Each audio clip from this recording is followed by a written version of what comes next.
Opa, pessoal, me chamo Pedro, estamos aqui na podcast da Engenharia Mecatrônica, sou graduando da Engenharia Mecatrônica, né? E a gente está com um projeto do professor Marcos, integrando tecnologia com previsões contra desastres naturais. Então, olá pessoal, sou o professor Marcos, eu sou o maluco que tem essas ideias, que vem aqui, desenvolve e passa para os alunos realizarem, né? Então, penso no problema e passo para os alunos para eles desenvolverem durante o curso, né? Então, como o Pedro citou, sou professor, eu ministro a disciplina de sistemas embarcados e aqui a gente tem nossa companhia, o Pedro já que se apresentou, também temos o coordenador do curso João Mota e o também aluno da disciplina, Luiz Gustavo. Então, gostaria que eles se apresentassem e dessem uma... E o bacana desses projetos é porque eles associam a questão da ciência com um fato ou uma demanda da sociedade atual. Então a gente junta essa questão da engenharia aplicada. E o bacana da mecatrônica é que a gente consegue trilhar todos os caminhos, desde a eletrônica, o código-fonte, o projeto mecânico do protótipo e fatalmente a colocação dele em funcionamento.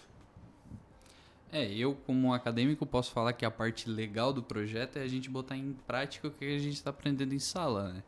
Exemplo, para fazer a programação desse projeto, que cada um da sala vai fazer uma programação e vai fazer esse projeto funcionar, eu dei umas patinadas porque na sala a gente descobriu os tipos de comunicações, eu misturei elas e daí os sensores não se batem. Então, é bem legal porque a gente bota em prática o que a gente não vê palpável na sala. A gente vê talvez lá num slide, num data show mostrando o que é, mas às vezes a gente não tem a sensação de saber o que é palpável. E aqui a gente tem. Durante a aula a gente ganha uma base, né? E depois nos projetos a gente realmente corre atrás do que realmente importa, né? A gente corre pra... Então, eu acho que essa é a parte bacana, assim, ó, Sim. de juntar a ciência com a prática. Porque uma vez que tu implementa uma solução que envolve várias diferentes áreas, fatalmente o curso também te prepara para encarar os desafios profissionais com a conclusão da graduação. E hoje eu vejo aqui na mesa, teve a parte de desenho mecânico, impressão 3D, teve a parte de projeto eletrônico, teve a parte de programação, e esse casamento dessas tecnologias prepara melhor o acadêmico para o seu desempenho profissional. Isso mesmo. Mas antes de entrar na parte técnica, né, a gente tem que contextualizar o porquê, né? Por que foi passado esse desafio para os acadêmicos, né? Então, foi visto que, principalmente nos anos anteriores, que a gente está tendo alguns desastres climáticos aí na região. Então, nós tivemos essa visão que a engenharia podia fazer essa aplicação. Então, creio que todo mundo aqui, hoje, dia 25 de novembro de 2025, a gente viveu alguns desastres climáticos, principalmente em 2024 e em 2025. Então, a gente está tendo muita coisa acontecendo com o clima, né? E a tecnologia ela deve ser um aliado à sociedade de forma a coletar dados, informar com maior precisão e aí, em função do modelo matemático, fazer uma previsibilidade. Vai chover 10 milímetros ou vai chover 150 milímetros? Perante a isso, o nosso projeto está tentando encabeçar isso, né? A gente tem um controle de umidade, a gente tem... Hoje mesmo, até conversei com o Marcos, que eu vi esse projeto em aplicação, que é uma coisa que é diferente. Quando a gente começa a botar um projeto em aplicação e a gente vai para o dia a dia, para fora, e vê esse projeto aplicado, é totalmente diferente a visão que a gente tem. Exemplo, esse projeto tem num rio ali do Turvo, e o pessoal estava coletando dados. É uma caixa muito maior do que o nosso, bem grande, e ele fica mirado uma câmera direto para o rio, e tem outros sensores ao redor, e ele coleta e o pessoal literalmente, agora hoje pelo menos eu vi o pessoal indo lá ver porque o rio tinha aumentado o nível. Agora, teve uma chuva por agora? Pode ser que teve, mas... Choveu no Costão da Serra? Choveu no Costão da Serra e aumentou o tamanho do rio. Foi o que eu, conversando com meus colegas lá, eles me disseram assim, não, teve uma debandada do rio, aumentou o nível, e daí vamos supor que esse Costão da Serra debandou, desceu, aumentou o nível e vai vir uma chuva muito maior. Vai aumentar a quantidade de água no rio. Então esse projeto consegue mostrar para nós o que está acontecendo, como que está trabalhando, como que o rio pode aumentar, se a gente vai precisar evacuar alguém de risco. Então, eu acho que é um projeto bem gratificante da nossa parte de conseguir ver ele no dia a dia trabalhando até. Aí é um exemplo de que não precisa de um investimento muito grande para fazer um protótipo, né? Então, a gente na graduação, o pessoal da escola consegue fazer um protótipo funcional desse projeto. E disponibilizar os dados na internet para que as pessoas possam visualizar e tirar suas próprias conclusões. Perfeitamente. Sim. Isso. Como o Luiz falou ali, né, a gente tem a questão de rio. Rio é interligado. Então, se eu tenho um berço de um braço de um rio que ele desemboca no rio Araranguá, se eu meço a questão do volume de água, da condição na cabeça desse braço do rio, eu consigo prever como vai chegar lá o rio Araranguá. Porque se eu tenho... A ideia do projeto é expandir para ter múltiplos nossos sensores, né? A gente vai falar sobre isso mais para frente aqui no podcast. Por quê? Se eu tenho dados de todas as cabeças do rio, eu consigo prever como está lá a saída na boca, lá na barra. Tá. Então eu consigo ter essa previsibilidade de futuro, até para fazer certas evacuações, né? Então a ideia desse projeto, podemos já começar a falar sobre ele, então? Então, a gente tem, como o professor Mota falou, todo projeto mecânico, projeto de impressão 3D, obviamente, né? Isso aqui é o primeiro protótipo que a gente fez, a qual a gente tem alguns sensores que a gente faz a captação de dados. Obviamente, a gente poderia só captar o nível do rio e a quantidade de chuva, né? E a quantidade de chuva. Isso já seria algo interessante. Mas aí, como a gente tem a possibilidade, como foi falado, tem a questão do baixo custo, a gente tem muitos sensores que conseguem dar uma noção muito real e tem calibração desses sensores, então a gente tem dados precisos, justos, né? Que a gente consegue fazer. Então a gente tem temperatura, pressão, umidade do ar, irradiação solar, tem os anemômetros para medir a velocidade do vento, tem a direção do vento e tem o pluviômetro, que é para realmente medir a quantidade de chuva, né? A nossa baciazinha aqui, cai água ali dentro e fica contando quanto de chuva está caindo. E por último tem o sensor para fazer a medição de nível do rio, né? A gente usa um sensor a laser para fazer essa medição, que a gente gera uma precisão bem alta, né? Então, esse é o nossa ideia do projeto que a gente propõe para os alunos desenvolverem em primeiro passo. E o que comanda isso? A gente aqui está usando uma placa que foi desenvolvida aqui pela SATIC, né, Marcos? Principalmente o Marcos encabeçando uma placa dessa, como sempre. E essa placa a gente consegue usar um Raspberry Pi. Raspberry não, desculpa, um ESP. Eu tô com a cabeça em outro projeto agora. um ESP. E daí junto com esse ESP a gente tem os nossos sensores que a gente integra neles com as programações que foram ensinadas durante a aula, né? Que inclusive para mim não foram programações fáceis. Foram um pouquinho difíceis, mas só que depois que tu vai pegando o jeito, tu vai conseguindo... É igual andar de bicicleta. Depois que tu pegou o embalo... a coisa vai. Os 3 primeiros eu penei. Ontem na aula um aluno falou a seguinte frase. Depois que funcionou tudo, ele falou assim, professor, agora parece tão fácil. Tão simples. Parece tão simples. E eu fiquei 2 semanas sofrendo e era só uma coisinha ali que eu não tinha entendido. A hora que eu entendi aquilo ali parece que foi assim... Abriu a mente assim, tipo, explosão assim. Mas, tipo assim, esse projeto aqui, querendo ou não, na programação, foi, tipo, é gratificante porque a gente tem que procurar a biblioteca do componente, tem que ver como é que ele funciona, exportar, mas só que, querendo ou não, a parte de pesquisa que a gente chega e a parte de pesquisa que a gente chega lá no final, ele chega a ser gratificante. Chega a tu dizer, né? Tá, era difícil, mas nem tanto. Eu que compliquei as coisas. Eu que achava que era difícil, então... A gente continua... Mas acho que o lance de ser engenheiro é isso, é resolver problemas complexos de forma simples. Pois é. Porque hoje a gente está abordando a questão das condições climáticas. Talvez daqui a 3 semestres a gente aborde outra demanda que esteja latente na sociedade. E se a gente estivesse nos Estados Unidos, a gente ia ser quase um caçador de tornado, né? Mais uns 3, 4 sensores ali. A gente voltava em cima do carro e saía para o golzinho da SATIC. Já sai correndo atrás do... Algum tornado, algum ciclonezinho a gente acha. A gente não precisa ir para lá, né? Porque ele já está começando até aqui também. Já. Essas condições. Uma coisa, tipo assim, a gente tá sempre observando o clima e tal, e esse ano a gente tá em Laninha, né? Que a gente fala que é um outro clima diferente do El Ninho que a gente tinha muito por agora. Tanto que agora em novembro a gente tá com frio. Não é uma condição Não, climática entrada de verão e normal chuva. pra... Semana que vem é dezembro, né? Só que é dezembro. Semana que vem é dezembro eu já acostumado a tomar banho de piscina, sair Né? daqui da sala e tomar banho de piscina. Mas estamos totalmente diferente, então, querendo ou não, a gente tem que observar bastante esse clima. Como eu disse, correu uma pequena chuva, desembocou uma água, alagou um rio lá. O rio ficou muito mais acima do que o nível. Agora a gente tem umas chuvas torrenciais aí de finais de ano, que a gente sabe, né? Quente, quente, quente, lá por umas 5, 6 horas dispara uma chuva muito maior. Pode ser que isso seja tipo, é uma chuvinha, vai passar depois de um tempo. Mas pode ser que desabe uma água lá em cima e alguém que está perto do rio não seja avisado, ou algum É o que pescador o que a pessoal gente tem. chama... Flash flood, em inglês é o termo. É. Como é que Não, é eu em tava português? pensando mais do jeito que a minha nona fala. Ah, Que é as trombas tromba d'água. d'água. Tromba d'água.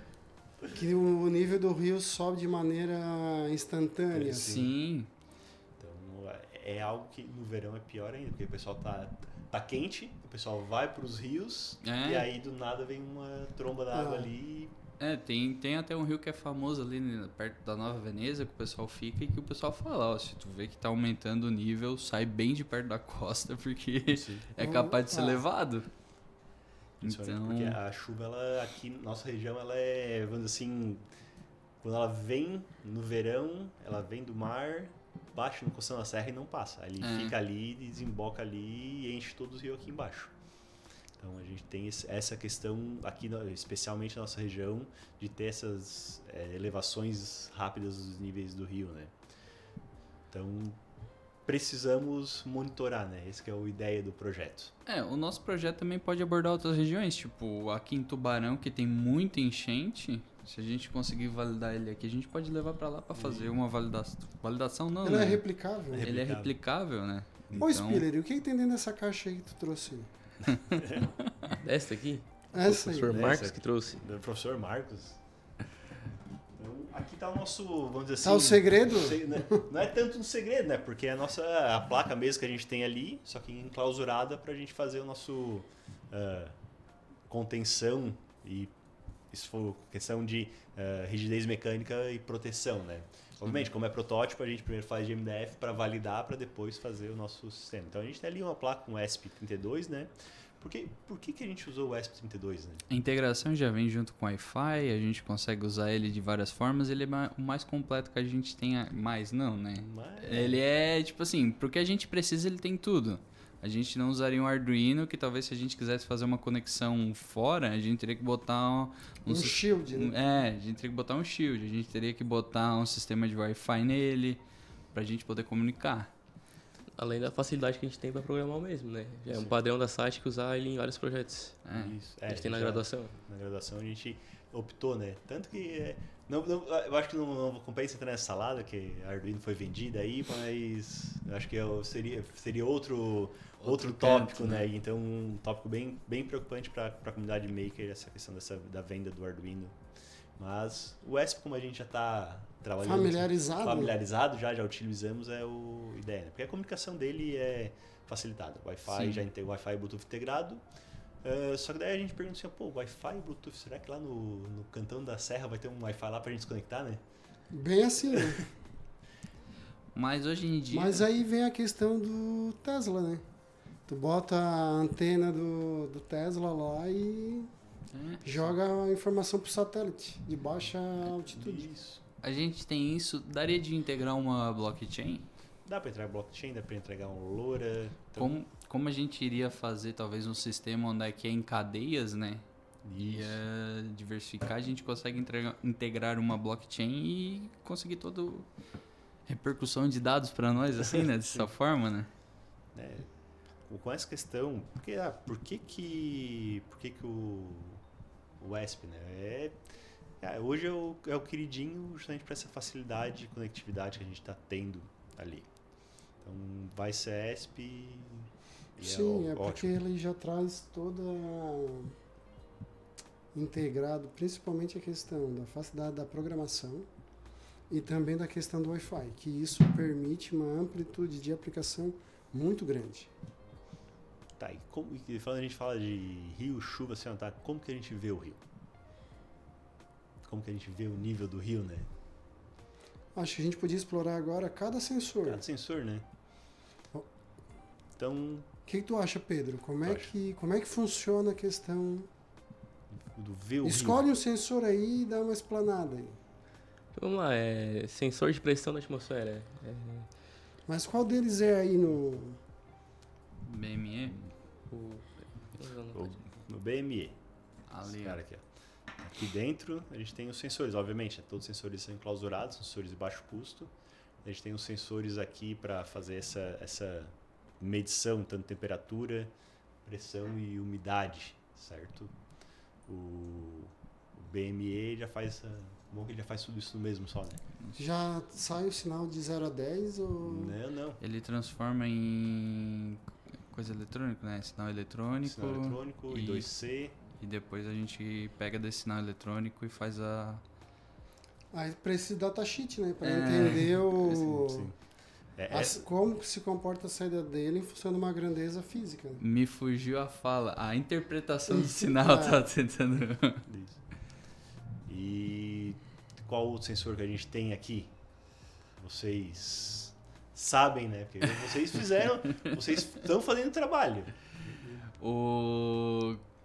A gente marcou um pouco dos sensores, né? Então a gente tem o AHT10, que ele simplesmente foi o que mais me incomodou com isso, tá? Foi o que mais me incomodou na coisa. Ele faz a temperatura da umidade. Não sei se porque onde eu tava medindo lá, a minha irmã tinha ligado um umidificador. E daí eu me incomodei um pouquinho porque, pô, não era pra estar certo, né? Tipo, querendo ou não, a gente, pra fazer essa programação, a gente vai atrás de alguns vídeos no YouTube, uma galera pra explicar ou não, quando a gente não tá quando a gente tá em casa, porque todo esse sistema aqui a gente consegue levar pra casa e trabalhar em casa mesmo. Então, o cara falou: "Não, se tiver certo, talvez a tua umidade esteja assim, a minha tava dando muito alterado". Tava chuvoso. Daí eu vi um sol do caramba, eu olhando pra... Não é pra ser Não isso, pode. mas... A minha irmã tinha ligado o umidificador pra testar lá e tava me incomodando.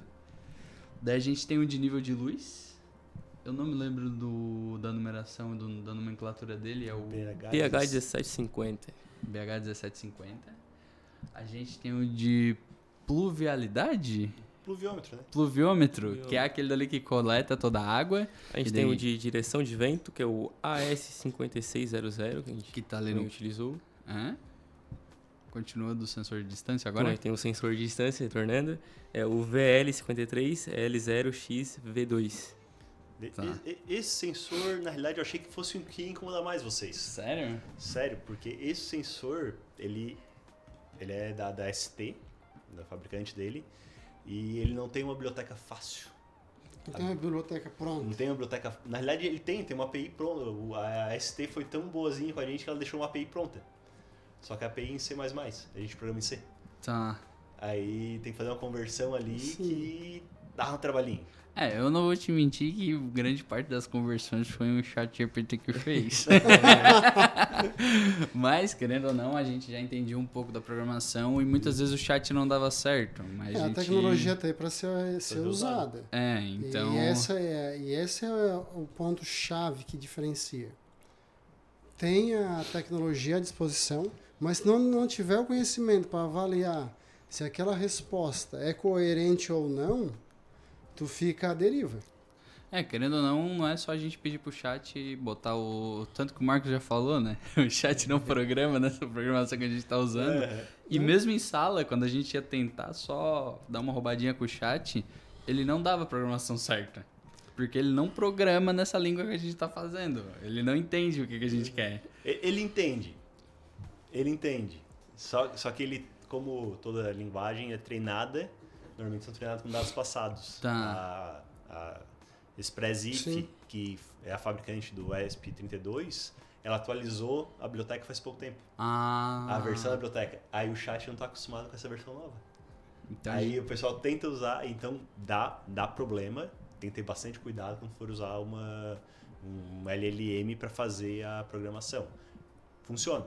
tá. Mas aí às vezes tu tem que sofrer um pouquinho porque vai ter código antigo, que ele vai jogar código antigo, aí tu não, se não souber qual pedaço do código antigo tu tem que atualizar, aí tu vai sofrer bastante, assim. Então pra gente roubar pro chat, a gente vê essa matéria muito cedo. Não, mas é o caso. A gente foi, tentou, chegou a parte, como a gente disse, muita parte da programação a gente pediu auxílio tanto de chat quanto auxílio externo. Porque, querendo ou não, o Marcos entregou as peças. Esse kit aqui que vocês estão vendo aqui foi o que o Marcos entregou pra nós, ó. Simplesmente foi isso, uma folha, e ele disse: seguinte, tu queres apresentar o quê? Um podcast, um Reels É um vídeo. ou um É um vídeo? vídeo. E a gente, não, beleza, vamos pro podcast, porque é uma coisa que eu pelo menos já tô mais familiarizado. E a gente botou a cara a tapa. Semana que vem a apresentação, eu desmontei ele, porque eu não fico andando com ele montado, com os fios, mas já tá funcionando. Vamos Eu semana acho que que vem. essa é a parte bacana.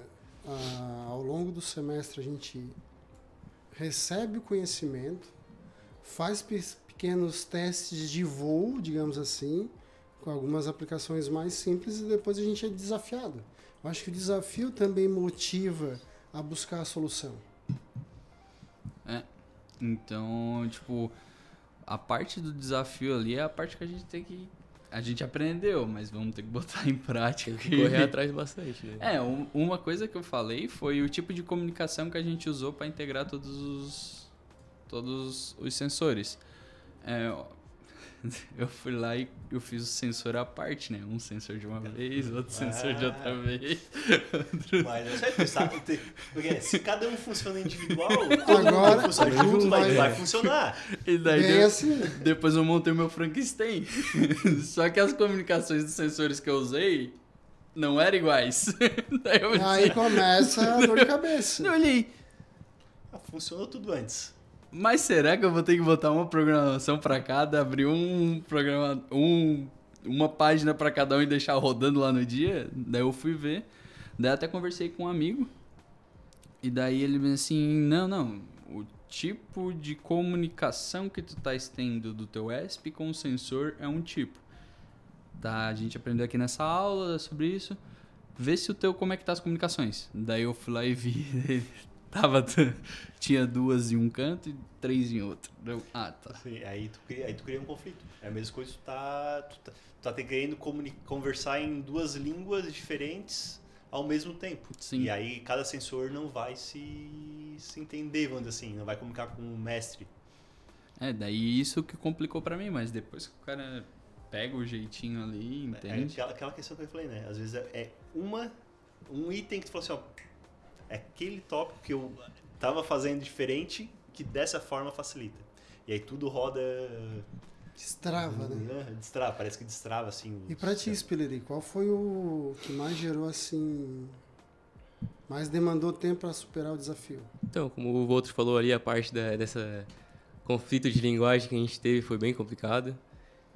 A gente ainda pediu ajuda pro chat, a gente conversou com outros acadêmicos da matéria também, para saber as dúvidas deles, se a gente conseguia ajudar um ou outro. Também foi muito legal essa parte de todo mundo se ajudando.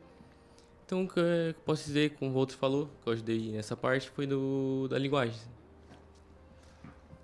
Não sei, o pessoal fora... Eu tava lendo esse dia ali do Linux, do criador do Linux, falando assim, ó, o C.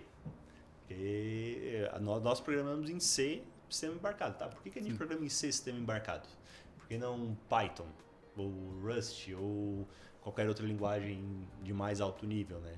Porque é a linguagem que a gente fala do microcontrolador. A gente fala assim, escova os bits. Então é a linguagem mais próxima que a gente tem entendível. Na realidade não é, tem o Assembly, mas quem programa em Assembly já tem uma certa idade já. tem uma certa idade e já começou os parafusos já estão começando a cair, né? Mas o C é o que a gente hoje chega mais próximo do que o microcontrolador está fazendo. E a gente consegue otimizar muito esse processo. E até a gente foi ver assim, mas o que tem em C rodando hoje? A maioria dos programas do mundo tem uma parte que é em C, principalmente por causa do nível, né? estando mais perto do microcontrolador, dos bits, tu tem uma otimização muito melhor do teu programa. Então, o C, às vezes, ele é traiçoeiro. É traiçoeiro. Traiçoeiro. Se tu erra um bit ali, cara, não funciona mais, trava. O ESP tem a grande... ele é bom, só que, assim, ó, tu errou um bit, ele fica reinicializando. Ele já diz, olha... Ele já diz, ó, deu ruim. E ele fica reinicializando. E aí tu fica, pô, mas por que não tá funcionando? Aí tu abre o log lá, 25 milhões de linha de reinicialização. Só que daí é bom que ele dá assim, ó, reinicializou por causa disso.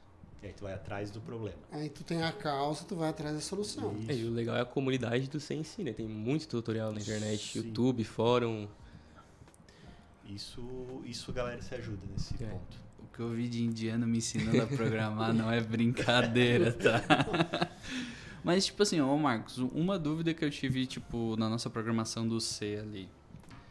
Não tem nenhum dele que a gente consiga usar outro tipo de programação sem ser C?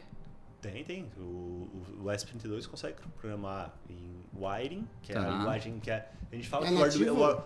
o Arduino, a gente fala Arduino é C, né? Mas não, Sim. Arduino não é C, Arduino é wiring, o nome da linguagem. Tá, Que é um C meio... alto nível. Meio já transformado. tá. Então, Nutella. wiring é bom, é muito bom. É bom para te ensinar, principalmente abaixo, um nível mais alto, como a questão da robótica para criança, ele é muito bom, porque ele é mais abstraído assim. Sim. A gente consegue programar o ESP em Python, Python? consegue, só que aí o Python tem alguns probleminhas que ele não é tão otimizado para a memória.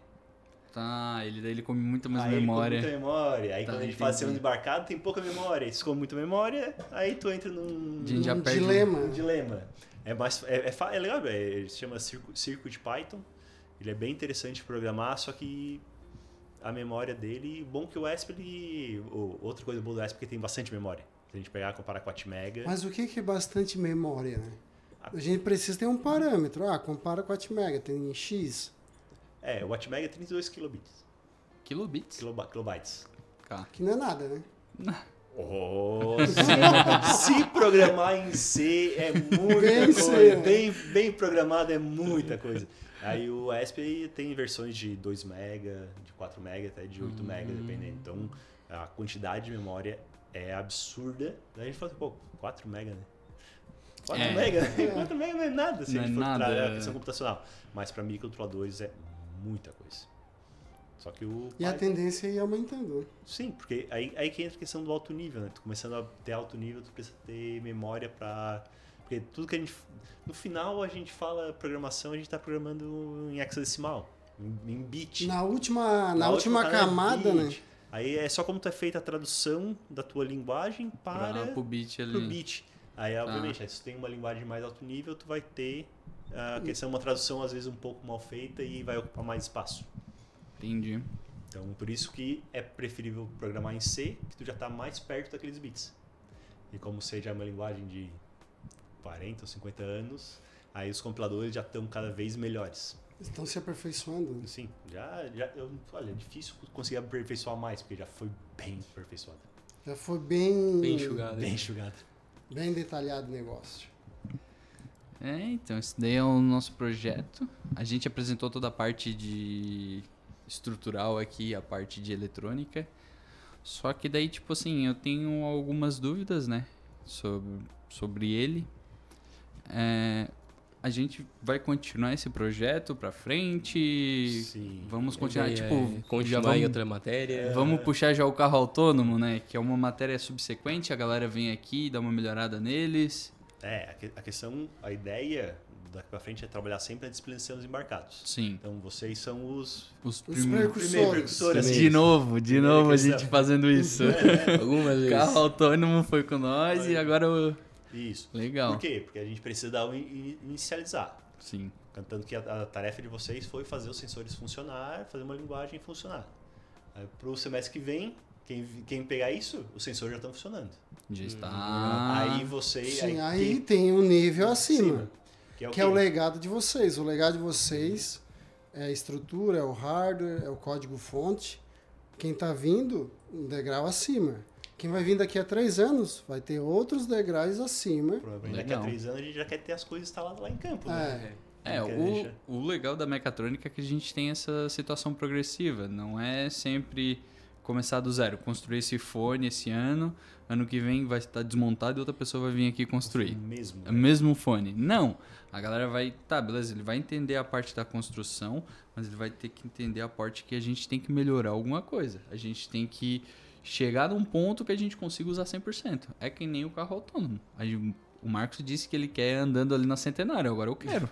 É isso aí, esse é o objetivo. E a gente começou o carro autônomo numa sala, né? A gente começou o carro autônomo numa sala. Então isso é a mesma coisa, esse nosso projeto aqui. Mas a gente quando quer... os projetos eles são bem estruturados, vamos pegar o exemplo do carro autônomo. Em função do projeto do carro autônomo que nasceu em sala de aula, se transformou no projeto de pesquisa que captou R$250 mil da FAPESC para ampliação e tornar ele mais profundo nessa questão da mobilidade autônoma. Então, aquilo que às vezes começa num semestre, que começa a ganhar forma, e com as oportunidades que a gente vai identificando e vai aproveitando, a gente vai estruturando essa parte de laboratórios, porque as inovações nascem nas universidades, onde as mentes estão mais livres para criar, errar, acertar. E com fomento a gente vai muito mais longe. A gente sabe que, como tem uma palavra que vocês já falaram, a questão da IA, né? Um SPT2 tem capacidade de rodar nele, processar nele uma IA de borda. Então assim, quando a gente tem lá um sistema no futuro, quem sabe, a gente tem N estações e elas se comunicam entre si. Então todo mundo sabe o dado de todo mundo. Se tá chovendo lá na cabeça do rio e tá aumentando aquele nível, eu vou esperar que mais para baixo aumente o nível também. A tendência continua. Em cascata, né? Em cascata. Ou às vezes, a gente tem um sensor no meio, entre dois nossos sensores. Sim. Não choveu em nenhum deles. E esse sensor do meio detectou uma elevação no rio. Será que isso aí realmente é um erro de sensor ou se é uma elevação normal? Sim. Então, ou alguém está fazendo uma barragem. Está fazendo uma barragem ou estourou uma barragem. Então, consegue fazer essas previsões com essa IA de borda que a gente chama, né? Então, é um processo futuro. Hoje a gente começou sensores. O anemômetro, sensor de direção de vento, pluviômetro. Quem sabe, semestre que vem, cada equipe vai ter um nosso sensor e todo mundo tem que se comunicar. Sim. Exatamente. O próximo, vamos lá botar a questão de energia solar, carregamento, bateria, para deixar... Porque, se a gente tem um sensor lá no meio do mato, a gente não tem que levar vamos levar um fio lá para estica 100 leva a extensão. Leva a extensão, 100 km de extensão e vai. Haja extensão. Então, a gente tem que ter um sistema de um power supply ali que se alimente sozinho. Então, quem sabe a gente tem isso no futuro e depois a gente começa a botar essas novas tecnologias que a gente já consegue colocar nesses nossos dispositivos hoje. Querendo ou não, um projeto desse, como o Marcos falou, já vai integrando outros projetos, né? Sim, vai puxando esse power outras supply coisas. aí, a gente já tem que fazer um estudo para ver como é que vai funcionar.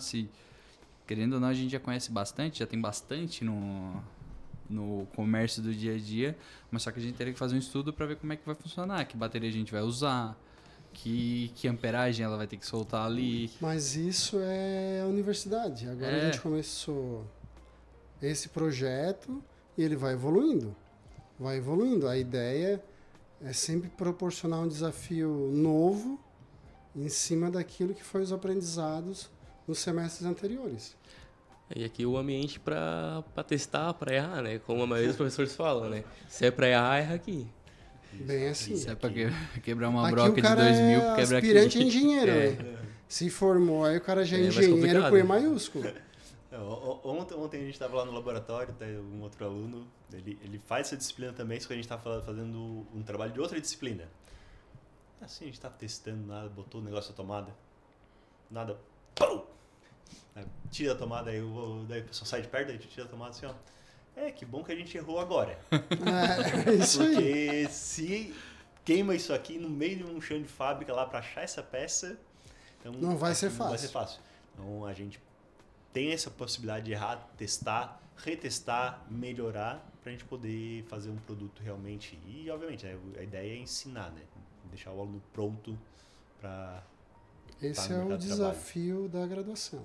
É estar sempre atento ao que há de novo, ao que está surgindo, para que quando o aluno conclua essa graduação, ele vá para o mercado de trabalho e seja um profissional desejável pelo mercado. Ou até empreendedor, né? Por que não, né? Querendo ou não, é que gera uma situação de desconforto para quem está fazendo, né? E, tipo, lá na empresa, eu não teria um Marcos para me auxiliar. O Marcos, deu problema nisso daqui. Eu teria que ir atrás, teria que estudar e teria que tentar resolver. E querendo ou não, eu não sabia programar C+. C, na verdade. Até porque é o seguinte, né? Na indústria vai acontecer o processo contrário. O técnico vai vir te questionar para tu ajudar ele, porque tu é engenheiro. Lá eu sou o Marcos. Tu é o Marcos. Lá tu é o Marcos. Mas tipo assim, aqui então, quanto mais a gente conseguir absorver, principalmente desse cara aqui, olha... Tem que aproveitar. É absurdo o quanto que tanto tu, Mota, quanto o Marcos tem conhecimento. E, pô, eu tô aqui, já vai fazer 3 anos? 4 anos. 4 anos, né? Tem que E... se formar quase, hein? Não, calma. O tempo voa. Calma. Mas querendo ou não, a gente fez uns projetos... Cara, é muito maneiro os projetos que foram feitos aqui. E participar deles é gratificante porque, querendo ou não, a gente sai com uma carga muito maior do que talvez alguém que fez uma EAD ou alguém que fez alguma outra... Com certeza. Algo palpável. Palpável. Que tu constrói, que Eu- tu acerta. Eu que tu tenho erra. o que eu vi no Data Show, mas eu tenho o que eu botei a mão também pra fazer. Isso é totalmente diferente, que é uma coisa que aqui na Unisat que a gente tem, que também questão da mecânica ali, dos tornos, da solda que a Sim. gente teve no início, tudo isso. Então, são algo que a gente consegue colocar talvez até no nosso LinkedIn. Trabalhei nesse projeto. Quer lá ver como é que ele tá agora? Ó, tá lá acima, fui eu que iniciei. Tudo começou comigo. Começou comigo. Começou com um sonho e uma sala de aula. Uma lona bem gigante pintada com spray pra funcionar e levar pra fora. Mas é assim. É assim. Não, e falando mais sobre o projeto, né? Hoje eu tive uma reunião com uma instituição de educação lá de Tubarão e a gente, querendo ou não, sempre quer exportar essas ideias e mostrar assim, ó, é possível fazer com baixo custo. Sim. Porque se a gente for computar aqui, o que a gente tem não passa de R$200. Hoje, nesse estado. Como está assim, né? Como está assim. Hoje, se a gente for pegar um anemômetro padrão, Calibrado. que dá o valor certo, isso aqui dá o valor certo também. Sim. A gente calibra ele também, só que a gente tem a questão do baixo custo. Só o anemômetro é para cima de R$1.000. Então, só um desses sensores. Então, a questão do baixo custo e da reprodutibilidade é algo válido. Eu estava conversando com essa professora lá de Tubarão, ela falou assim, olha, quantos encontros vocês querem fazer por semestre aqui com a gente? Porque isso pra gente lá em Tubarão, a gente sabe que lá em 79 teve a enchente e ainda é algo que machuca muito eles. Sim. E aí ela falou assim, ó, quantos encontros vocês querem vir fazer aqui pra gente também ensinar os nossos alunos a desenvolver algo desse tipo. Então, uma escola técnica que eles querem fazer Essa parceria. parceria pro ano que vem já. Então, algo que a gente consegue tanto ensinar o nosso aluno como expandir para a comunidade. Acho que era isso, né, gente? Trouxemos o que a gente queria fazer, tivemos um papo descontraído aqui, demos umas risadas. Faz parte. E até a próxima. Até a próxima. Até a próxima. Até a próxima, muito obrigado a todos aí por assistirem, tá? Muito obrigado e até mais. E um Feliz Natal, um Feliz Ano Novo, né? Porque provável que a gente não vai se ver mais aqui nesse podcast, não sei. Tem a costela ainda, né? Costela ainda. Tem a costela. Lembrando que hoje é dia 25, tá? Costela é sexta-feira. É. Quem vê o vídeo até dia 28 tá... Tá convidado. convidado. Tá convidado. Se é acadêmico antigo, a gente tá comemorando quantos anos, Mota? 10 anos. 10 anos de Engenharia mecatrônica. engenharia no site. mecatrônica. Então, todo mundo tá convidado, tá? A costela vai ser ali no bar, ali na esquina. E... É isso aí. Já tá pago até cerveja.